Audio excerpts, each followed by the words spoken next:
Bon, alors allez-y, posez-moi une question. Ça enregistre? Parfait. Donc, est-ce que vous savez depuis quand l'opéra existe? 1875.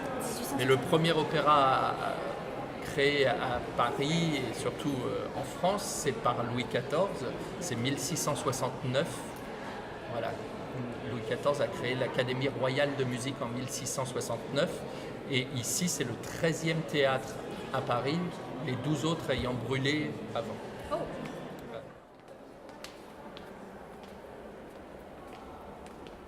Le lieu a été créé pour être un opéra. Il n'a pas changé de fonction à travers le temps? Pas du tout, non, non. La place, c'est sous Napoléon III, ils ont cherché un emplacement pour faire un grand opéra. Il y avait l'autre qui était rue Le Pelletier, qui était déjà un théâtre un peu ancien.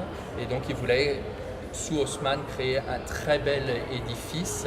Et donc ils ont cherché une place et ils l'ont mis ici. Et donc non, c'est vraiment la place qui était prévue pour le grand opéra.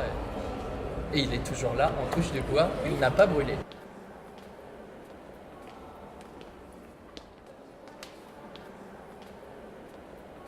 Mais il n'y a pas une seule marche identique l'une à l'autre. Si vous regardez, chaque marche est unique. Il n'y a pas une marche pareille. Ils se sont bien amusés.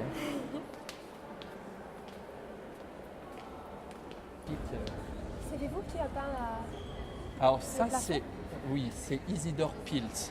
Là aussi c'est un grand peintre du 19e siècle qui est aussi Grand Prix de Rome, mais qui est tombé totalement dans l'oubli.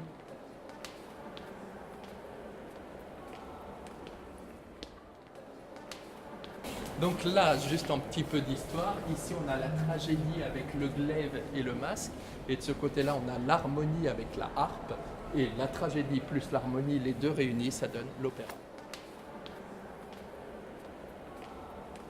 Dans la rencontre du soleil, donc là vous voyez tout est jaune, et les miroirs sont peints Derrière les miroirs c'est de l'or jaune, ce qui fait que ça donne une couleur jaune.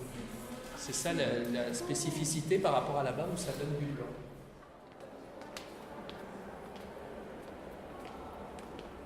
En 1875, il n'y a jamais eu de feu de cheminée ici. C'est que des bouches d'air chaud qui envoient l'air chaud. Donc en 1875, on a déjà l'air conditionné dans le théâtre et évidemment l'air chaud pour chauffer tout le bâtiment. Il n'y a jamais eu de feu ici. Dans tous les autres théâtres avant, oui, et ils ont tous brûlé. Ah, et voilà. Vous n'avez pas ça, Non, vraiment pas. pour vous faire un peu frémir. Un petit pompon comme ça vaut 8 000 €.